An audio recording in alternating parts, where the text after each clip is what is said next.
Surprise, surprise, premium streaming services are preying on our psychological weaknesses and they know it.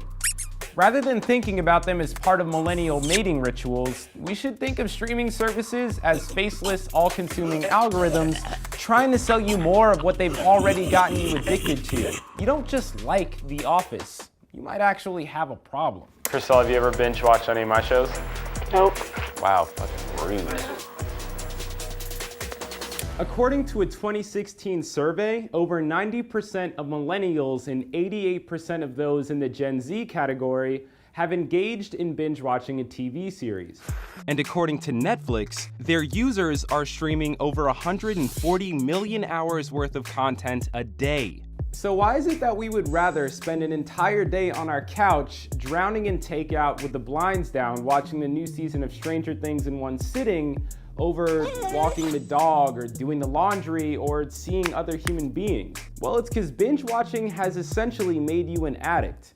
And I know that sounds like a stretch, but it's kind of true. Everyone's gotten into a fight with their partner over them like watching the show without the other person. I guarantee you someone is like emotionally disturbed enough to kill over that. And that is literally front page Netflix and kill ? Clinical psychologists have said that binge watching marathons of your favorite show trigger a release of dopamine in the brain.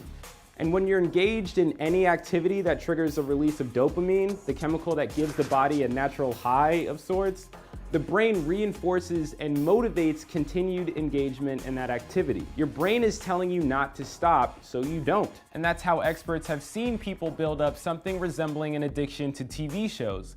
The neural pathways that lead to drug and sex addiction are the pathways carrying the same pleasure chemicals throughout the brain during marathon sessions of TV. Much like Facebook and Instagram being designed to prey on our psychological need for validation from others, streaming services have found a way to exploit our psychological need to complete things. Humans seriously struggle with unresolved storylines or communications, which is the driving force behind what makes us want to finish a book we didn't like reading, a long saga of movies that haven't been good since the first installment, or a TV series. Which explains why the entire internet complained about Game of Thrones during the entire 8th season, but couldn't stop watching it because we just had to see how it would end.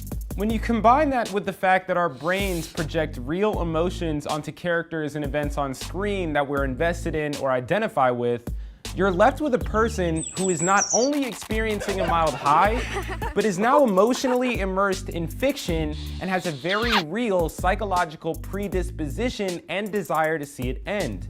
And that person will put off living in the real world to see how a pretend one comes to a close.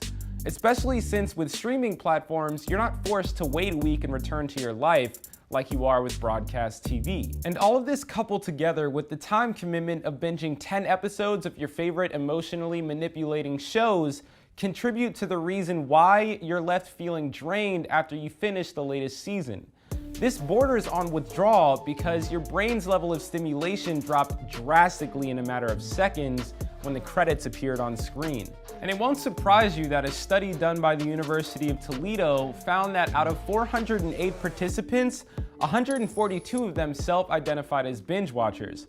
And those 142 binge watchers reported higher levels of stress, anxiety, and depression than the 266 people who didn't identify as being binge watchers. And these streaming platforms know all of this. That's why the CEO of Netflix, Reed Hastings, said in a 2017 statement that their biggest competitor is sleep. And we have all had that internal monologue at 3 in the morning of, all right, just one more. And that's why streaming services release full seasons of shows at once and all the episodes end with a cliffhanger. Because cliffhangers cause stress and your brain tells you how to relieve that stress. Just wait that extra 5 seconds and click skip the intro. So, in conclusion, binge watch responsibly. Because it's not a matter of if you will binge watch something, it's just a matter of how long you'll binge watch for.